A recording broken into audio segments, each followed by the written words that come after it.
Haunted Hangover Podcast. I'm Louie, and as always, I'm joined by my bud, Dave. Hey. And today we have a third co-host, similar to my sister Sam. He'll be joining us from time to time. Mr. Tommy Valley, Tommy Valdez, or just Tom. Tom, you have like 30 names, so. I didn't give myself any of them. That's his best line. His best line is, I have all these nicknames and not one I gave myself. He's got a lot of nicknames, and honestly, Dave and I will probably call him by a different variation of each one anytime he's on the show. So. And I love and appreciate all of them. So Tom, you've helped me a lot with the video content we've produced when it comes to reviewing games. That's like your strong suit. I always want you there whenever we review any type of games because I think you do a great job, whether it's a card game or a board game. Well, thank you. You've also helped with reviewing haunted attractions. Oh, yes. And one of the first things that we always ask somebody when they're on the show or on the podcast specifically is why they love Halloween and why is it so important to them. So I'm going to let you just take it away and explain your love for the holiday. For me, Halloween stems from the curiosity and excitement around the fear of the unknown and growing up watching monster movies with my grandmother. And just the pure excitement of letting go and embracing like all things scary on this particular holiday. So ever since it started as a kid, went well into my adulthood, just this love of Halloween. It's the most important holiday. I'll work Christmas, I'll work Thanksgiving. They already know at work I'm taking off Halloween. It is a given. It is just who I am. It is important to me. So Halloween, it's the best holiday. What else can I say? So haunted attractions are obviously very important when it comes to Halloween. They are, they kind of start the season off, I feel, because a lot of them open up in September, usually mid to late September. And to me, that kind of just represents when the season starts. I don't know if you guys agree with me or not. Definitely. Oh, yeah. And I always feel like, for me at least, it's something I always have to do. If I don't go to a haunted attraction or even a haunted hayride, it doesn't feel right. And I don't think there's been a year, at least in my adult life, that I've not gone to a haunted attraction of some kind. Oh, yeah, every season. I mean, even to the point for a few years, I worked that one. Yeah, how was that? What you were just a haunt actor? Was that what it was? Yeah, it started in 2003. There used to be, and Dave will know this one in particular, there used to be a spook walk near us on Emory Road. It was a small little makeshift one that just became famous amongst the town. I'd do my homework and just at 6 o'clock run to the spook walk, put on my Michael Myers mask, and my cheap costume of just a sweater and jeans and get ready to scare kids. And then every year after that, I then worked at the Clark Gardens Botanical Garden, would have one every weekend. And that's when I really stepped it up. I really invested in the Jason costume and then a Freddy costume and then a Michael costume. And me and my friends every year, up until like 2011, would go and work the Clark Garden Spook Walk. So just a little background to that Emory Spook Walk. Its origins are actually in front of someone's house, and my mom used to take me there. And Tom, and because we're from the same town, it was actually on the block that your grandma lives on. And yeah, that's my mom used to tell me she used to go over my dad's house and. That was like a thing they did every so often was go check out what is Tony's house? Yeah, I don't remember. Yeah, you know what? It was Tony, and it's funny because as soon as you said it, it was like a trigger. Like, oh wait, that was his name, and I totally forgot his name up until you said that. Yeah, I used to be terrified. I remember I would stand on the corner because they had like that one little section of the block blocked off, and then I would stand on the corner. In like a vampire outfit, and I was scared shitless. Like I was crying, like I was upset, but I still liked it. Like I still wanted to be right there. But that was its origin. Like it moved from just this outdoor display to like, this little self-contained haunted house. So it's, I just felt it was important to give a little background to that because it is something special, especially if you're from Mineola and you know the deal with that. So it's funny because that's the one thing I've never personally done. I've never worked in a haunted attraction. Like, I've known a lot of people that were involved in that world, but just never I worked it. And I think honestly it's because of having to commit to it for an entire like month or even two sometimes. But it is something I personally want to try or try to get involved with one day. And that's kind of the point of Haunted Hangover. You know, we review haunted attractions, and I just always felt it was really important, you know, when it comes to Halloween, that, you know, you embrace that part of it. So the topic on the show today is basically going to be our own version of Create a Haunt. Each of us will be in charge of creating 2 rooms in this imaginary haunt. There aren't any real strict set of rules. Basically, we could be as descriptive as we want. It could have any type of elements, whether it be, you know, a traditional haunt, old school classic like dark ride type of haunt, or even like an extreme haunt. So there's no real set rules when it comes to what we can do with each of our rooms. As long as we kind of, you know, explain the look, the feel, any music, any obstacles, smells, ambiance, just be as descriptive as possible. And the one rule we did allow was, if we wanted, we could add fictional characters from films, or even theme one of the rooms after a film or based on a film. So we'll actually have an entire haunt made up of 6 completely different rooms. And just so listeners know, I don't know what Dave has, I don't know what Tom has, what they put together, and they don't know what I put together. So this should be a lot of fun. none of this is premeditated, so we don't know what we're going to mention. And just to further Louis' point a little more about the haunt itself, is that for people that don't know, or that's just kind of the casual haunted house goer, there are like kitty haunted houses that are, you know, just kind of silly and cute, and then there's kind of ones that are, you know, they're kind of like your standard grotesque like monsters, and just tons of different rooms that are themed in different ways. And then there are extreme haunts where people touch you, people spit on you, people can hit you, so make you eat dog food. Yeah, like there's so many like different like realms of these haunted houses, so I just thought it was important to kind of mention that in case, you know, people didn't know. And honestly, what's good about this little experiment, because this is the first time we're doing this, is I think between the 3 of us, we all have kind of different tastes, but also some similarities between what we like, each of us. So it should make for a fun / I think funny haunt transitioning between the 6 rooms. So let's get into it.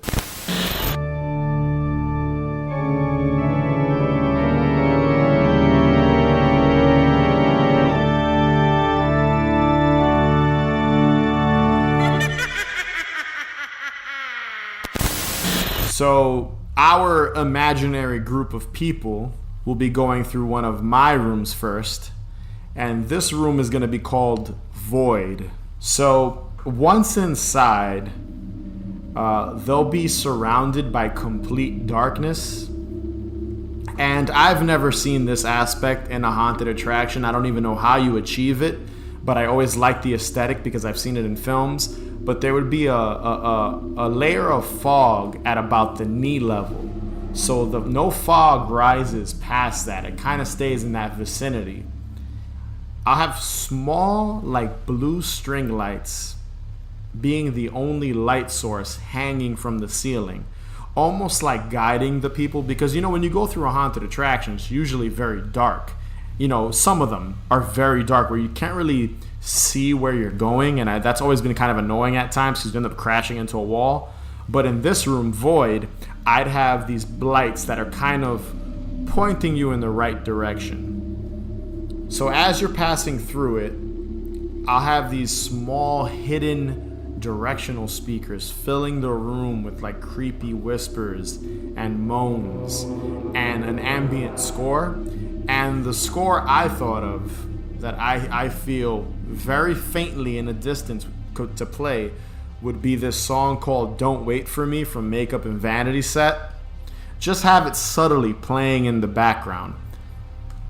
Now, inside of this room, there will be haunt actors, but I'll have them all wearing black and kind of hidden in corners of the rooms and slowly walking past the group walking through it, almost coming off as like shadow people. Like you could vaguely make it out, like you can make out that it's a figure, but you can't quite see what it is. It's almost just kind of like they're walking right past you and like, oh shit, what was that? What was that? So the whole point of this room for me is to kind of fill, like, since this is the first one they're hitting, kind of fill them with dread and disorient them a little bit and get kind of lost, because I feel like whenever you go into a haunted attraction, you're kind of just thrown into it and it's always set pieces. But I feel like with this, it almost will come off as like purgatory. Like you're in between going into like these other rooms. You're in between being, let's say, like metaphorically, you're in the real world, which is before you enter the haunt. You go into the haunt and this is like purgatory. And as they're walking through this, I wouldn't have like monsters or these figures, these people in all black wouldn't be jumping out at you, boo, and scaring you and doing all that. It would be just more subtle, atmospheric, and just have a really dreary like ambiance in this specific room. My inspiration for this, by the way, is a weird dream I had years ago, that I was just like in this really dark like room and I couldn't get out. It was just really weird. And I always thought that would make for a really good haunted attraction, like a good haunted attraction, but a room in a haunt. And that would be the first room in our haunted attraction. So now we enter my room, which is the second room. My room, I call it the Baker House. I took great inspiration and am referencing specifically the Resident Evil 7 house. I feel like those are great characters and they make for a great, very cheeky, very extreme type of haunt experience where you have these characters, they're in your face, they're aggressive, they're gross, and the house itself is just this high, energetic, tense experience. They would you walk into their kitchen scene, just like in in one of these extreme types of haunted houses. The kitchen table is grotesque. It's filled with rotten meats, and insects, and entrails. And just like in the game, the family's having dinner. This is their dinner. This is how wacko the family has become. It's all actors playing different roles, kind of like more of a performance. They're in your face, they're aggressive. Jack, the father of the family, the actor playing Jack, really gets in your face, kind of grotesque, really gross. They kind of shove you out into the hallway, and the goal of this room is to get to the end of the hallway. So you just witnessed this grotesque dinner scene, this big performance, and you're walking down the hallway, and near the end of the hallway, what is not seen to the guests is a black curtain leaning against the wall that an actor can hide in. So there's another actor behind there, dressed as Jack, the father, but now with his signature scissor chainsaw weapon, and there's just intensity building up, and as you're about to leave the room, he jumps out at you and starts screaming bloody murder with his scissor chainsaw wielding weapon, and then you just bolt out of the room. So my section of the haunt, room 3, if you will, is called In the Spirit World now. And yes, that is a ceremony reference, and if you listen to ceremony, you'll know what I'm talking about. So as you walk into this room, you're greeted by, a specter or a spirit or a ghost, or all the same thing, but essentially, and you're tasked with trying to help the spirit find its tombstone. And it's this giant room filled with lots of tombstones, and the spirit essentially wants to rest and get back to its resting place. So you have to find this tombstone, and the spirit tells you about its life, and it tells you about like what it went through and how it how he or they died, and that's essentially what it is. And the thing is, though, This room is filled with tons of fog. There's a lot of tombstones, and it is not going to be easy to find. So if I were to physically do this, I would not make it easy for people to do. So room number 4 is going to be based on a movie I feel is a little underrated when it comes to Halloween, and that room's The Guest. Just a quick warning, some spoilers that involve the ending of the film, because I am going to get into some of that. I'm sure we'll be covering that film soon because I want to and I love it. So the room itself starts in a narrow hallway, and this hallway is themed around a high school built haunted maze as seen in the film.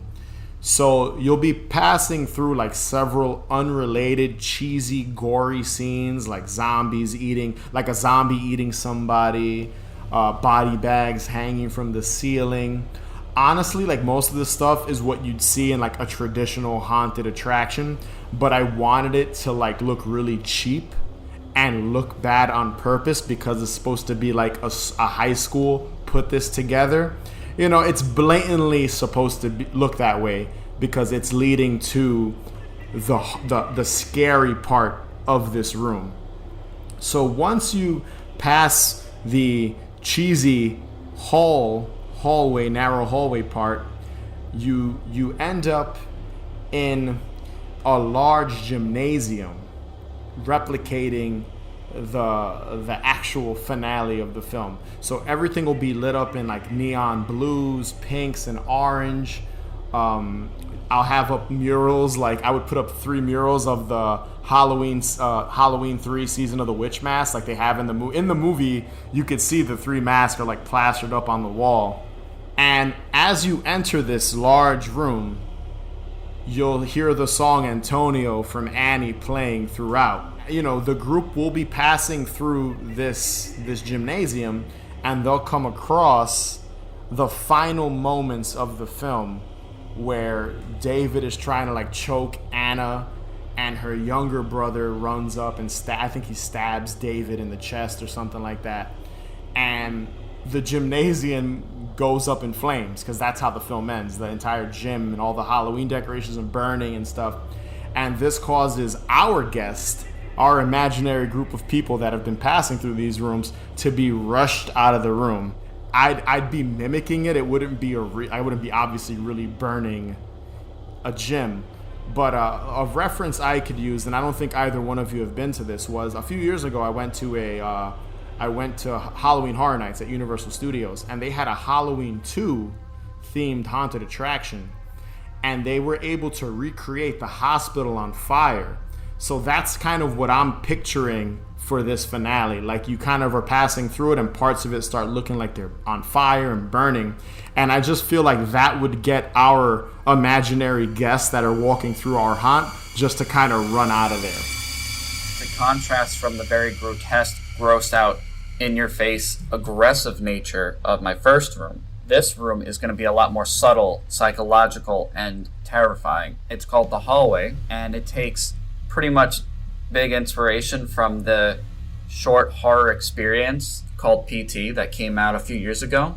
So the room would start, you walk into a hallway. It's a regular, plain hallway. It's perfectly normal looking except for minute details just being off. The only audio being heard are subtle raindrops coming from outside, which would be an audio thing coming from the speakers, and the radio playing. The radio play is depicting a very grotesque murder scene, and as you walk down the hallway is one long stretch, a bend, and then another long stretch, and there's nothing in the first stretch. It's just this quiet solo experience of the radio telling a very grotesque story as you walk down the hallway. Once you get around the bend, though, door on the right, the bathroom, just starts to shake violently, but you can't get in. You go down to the end of the hallway, and as you're walking down the hallway, the radio will start just change, the broadcast will interrupt, and it'll say, "Don't you worry, the fun is just getting started." You reach the end of the hallway, but the door is locked. and that'll trigger a mechanism in the radio to then broadcast, "Don't turn around now, she's right behind you." The actors and actress who will have snuck up on the guests, she will be dressed as the ghost of the hallway. She will have a gray nightgown that's covered in blood, a giant gash wound around the abdomen, very similar to the story being told by the radio of a pregnant woman brutally murdered. She will have an eye like a makeup to apply to insinuate like a eye is missing, and she's just taunting and scaring and screaming at the guests. The door then will open, and you will be led to another room, and then you exit the room through another hallway that's lit just red. It's red, it's dark, and at the end of the hallway is another actress portraying the same character, Lisa. You walk halfway down the hallway, the lights will shut. Complete darkness for about 5 seconds, then the white lights will come on, the hallway looks normal, the actress is gone. Right before you exit the room, though, a dummy hot body will drop from the ceiling. The speakers will protrude a large scream, and then just laughing as you exit the room. So, room 6, the final room. I'm going to title it The Consequence. So, depending on if you help the spirit find its tomb, it's a continuation of the graveyard, and there is a group of occultists walking around, and they take you as their sacrificial lamb, and they perform a sacrifice. That is my final room, and like I said, it all depends if you help that spirit find its way back to its grave.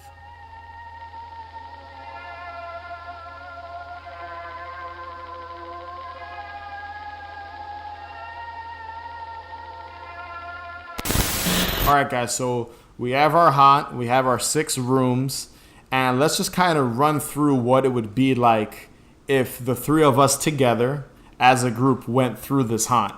Let's start with my first pick, The Void. So room 1 is very calm.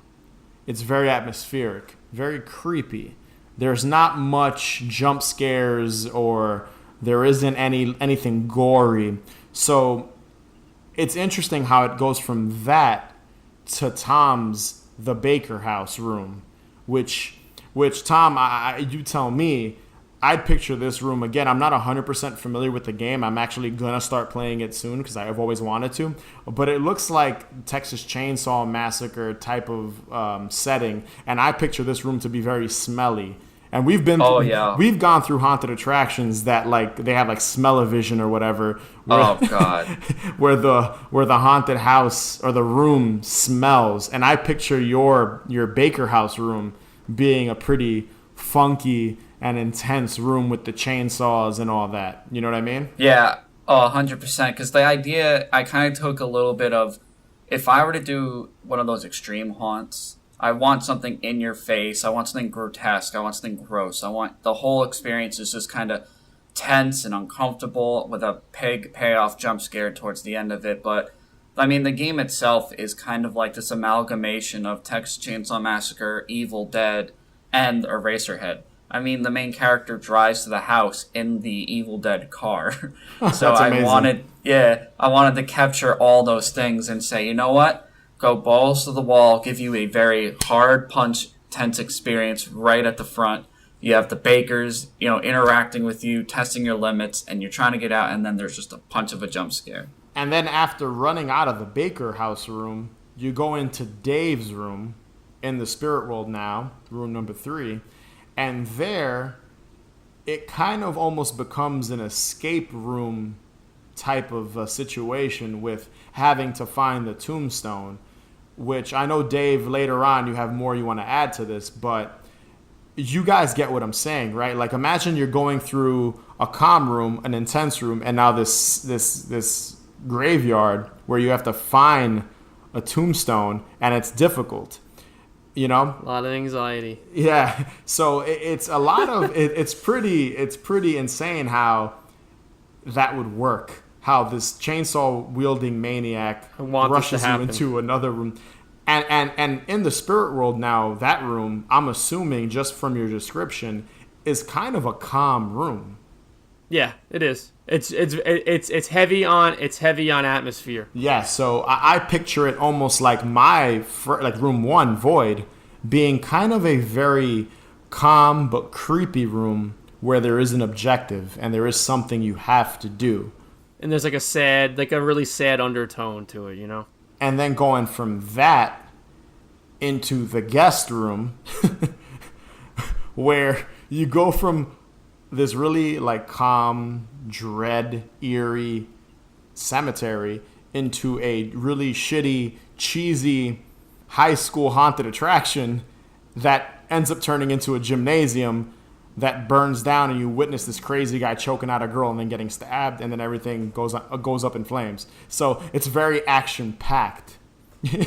So it's funny how in the middle of this, these people, or us as we're going through them, it's just the senses. Your senses are just kind of all over the place between the first 4 alone. You know what I mean? Oh, yeah. Yeah.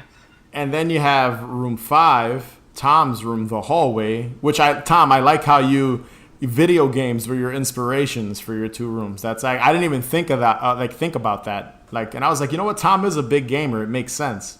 Oh, yeah. Because I thought about doing my own original ones.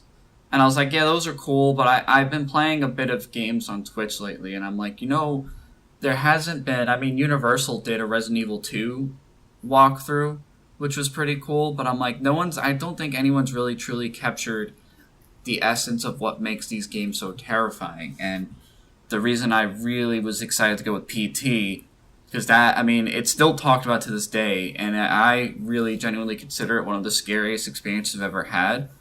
So I was like, what would be more perfect for a haunt than a very simple design with a simple layout that really just hits all the uncanny senses. It's a normal hallway, but it's just slightly off. The radio broadcast is telling something very morbid, but there's no immediate jump scares. It's all a build-up.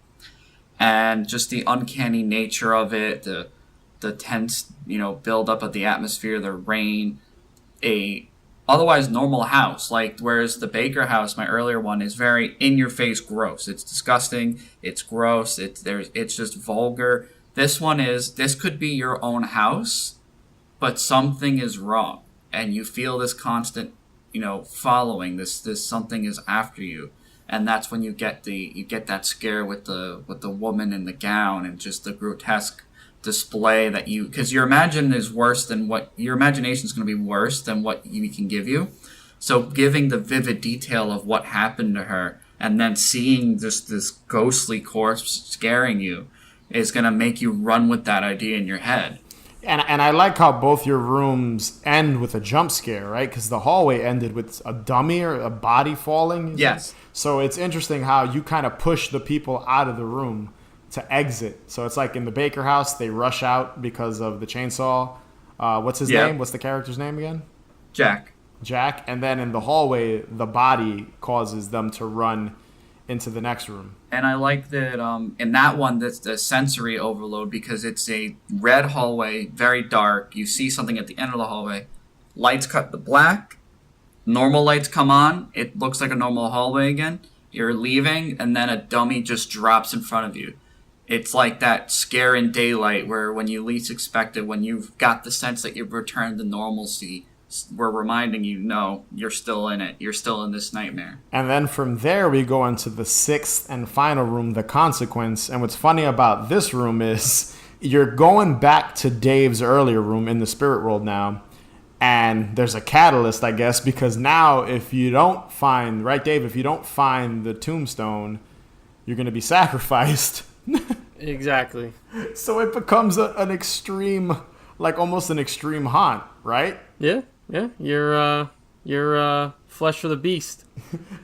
The funny thing is, you think anyone would even make it out of this thing? Like, after going through all 6 of these rooms, and then ending on Dave's, imagine, you're going through this, and they're like, all right, find this tombstone now, or you're going to stay here longer, and we're going to sacrifice you.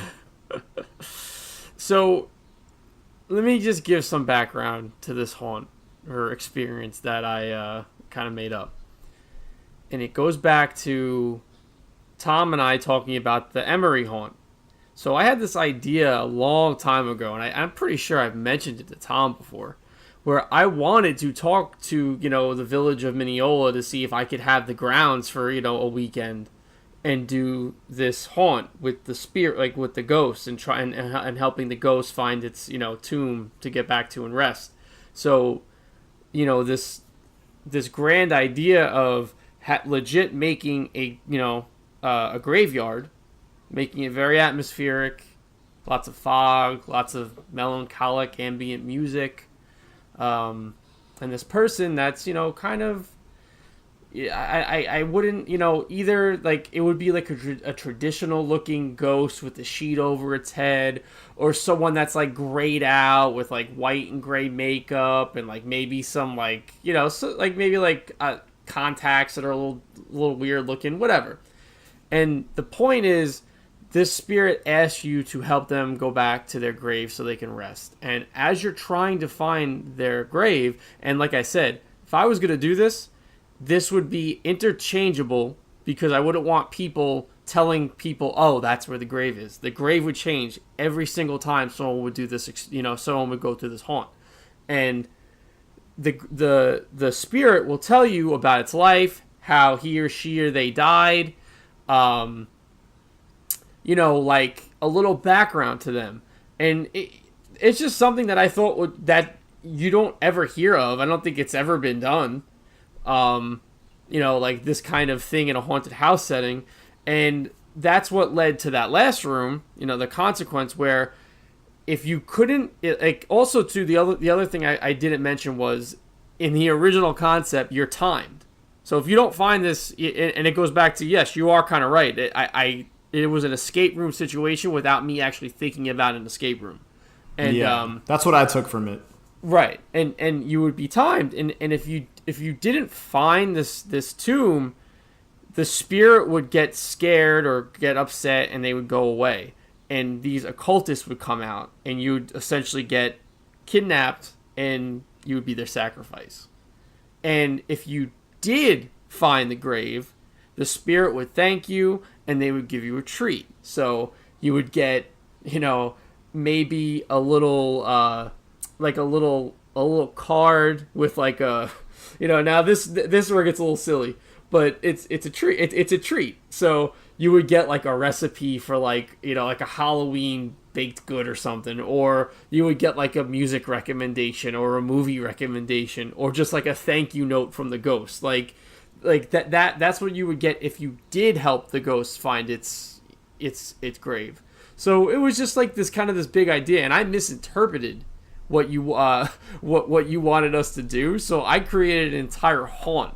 So that's my, I tried to do my best with making it 2 rooms. That's why I was saying the second room is kind of a alternative if you don't help if you can't find the ghost grave. So that's the background to that, if that clarifies my room a little more. Honestly, it would work, because if you go through a haunted attraction and in the middle of it there's an objective and it comes back around at the end, it works regardless. Like, I would love to go to a haunt where they tell you, and I don't think I've ever been in one, that they tell you like in the middle of it, like, hey, locate this, and then a few rooms later they're like, do you remember where it is? Did you find it? Or whatever it ends up being. Let's say it's like a puzzle piece or anything. That's almost what it's like, as an escape room. Yeah.